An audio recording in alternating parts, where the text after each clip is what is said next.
What's up, y'all? It's your boy Big Steve back at it again today, and I'll be showing you guys my Bone Spare Necro on Diablo 4.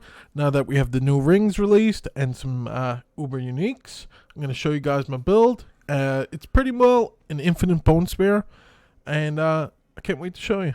Let's dive in.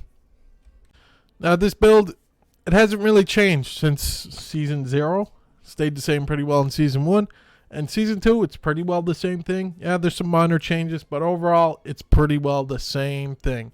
The Bone Spare has always been strong. It's the strongest build for Necromancer, and which is a good thing.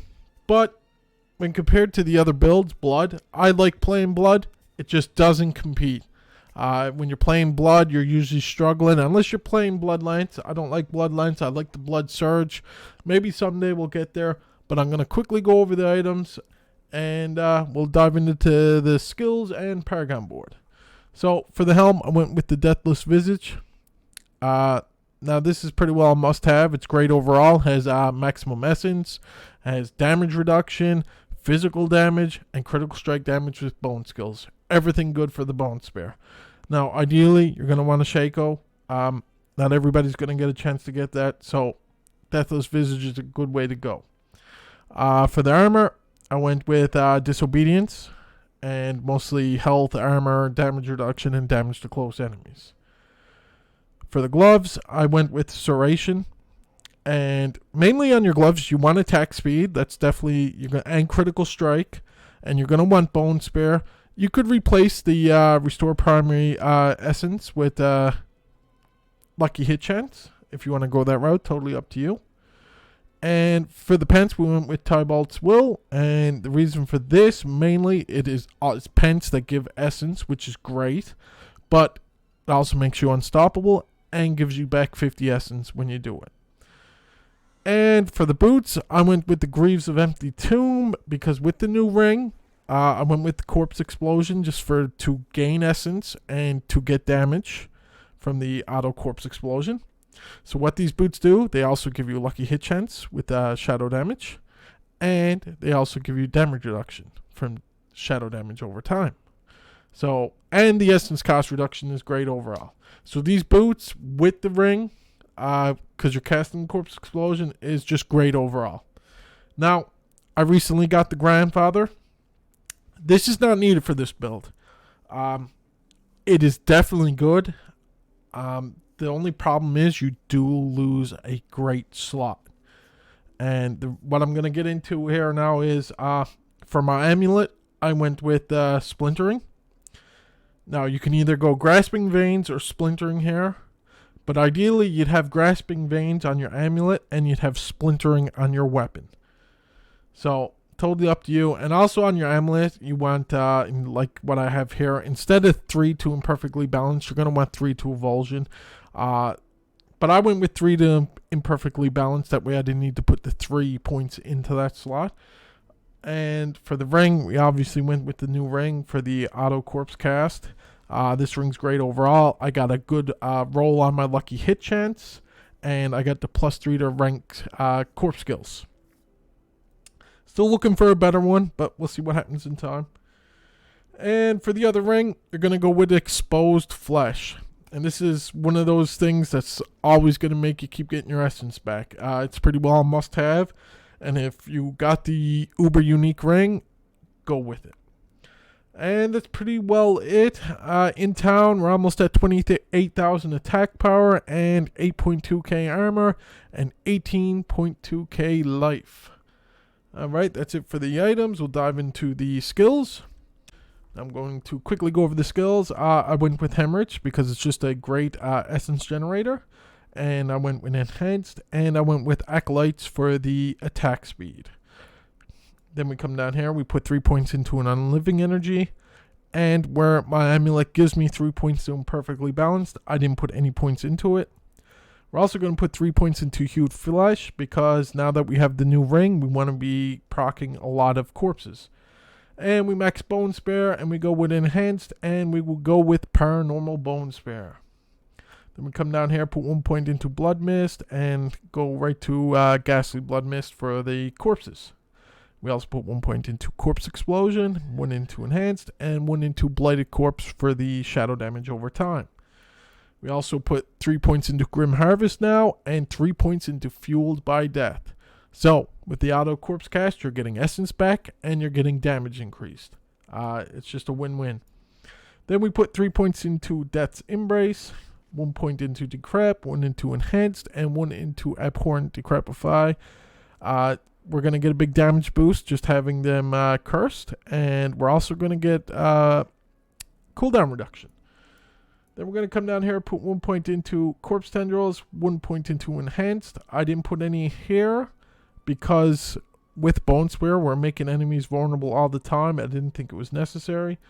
And then we're going to put 3 points into Serration, 3 into Compound Fracture, and 3 into Evulsion.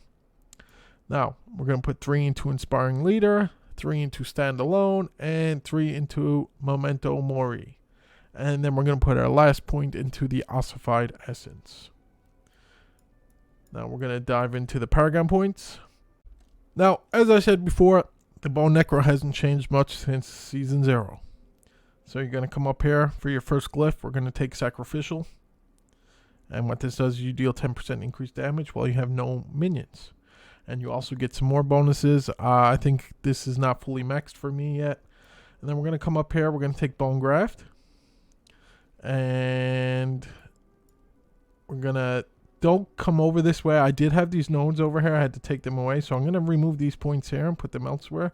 But I'll do that later. I did that for another reason. But we're going to come up here and we're going to take the glyph of Gravekeeper.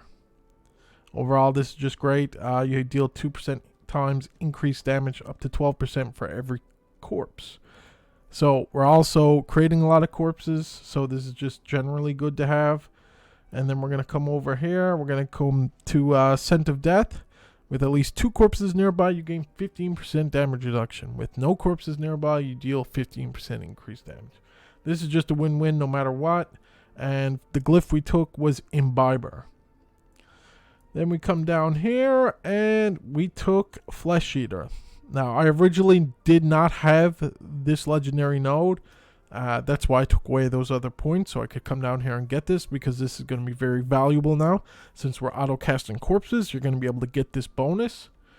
But for the glyph, we took Exploit. I'm still leveling it, so the damage you see in this video, it's going to be even better. Then for the last board, we come up and we took Bloodbath. But we do not go to the legendary node. We just come up here for the glyph, and we took Essence.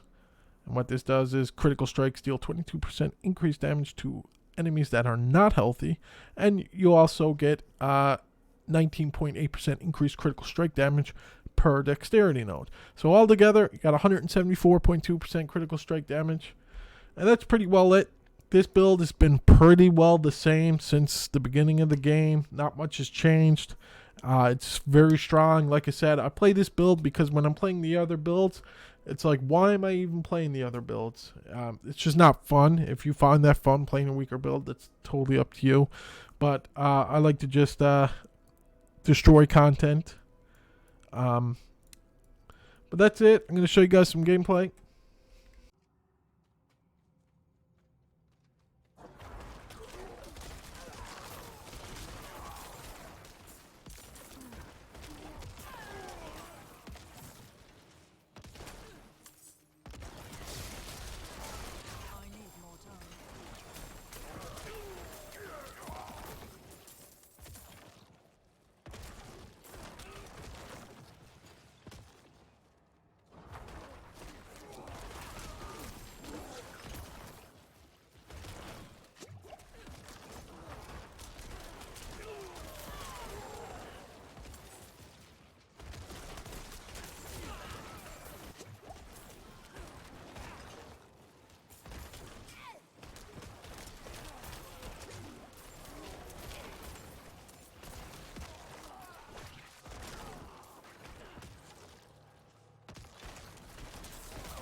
So, as you guys can see, Bone Spear is very strong. Now, I did die in that dungeon.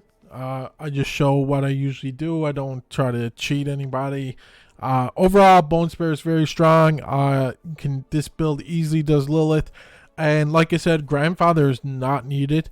You go with a really good two-handed sword with double crit, maybe intelligence and all stats, and either use Grasping Veins or the Ossified Essence one or whatever it is.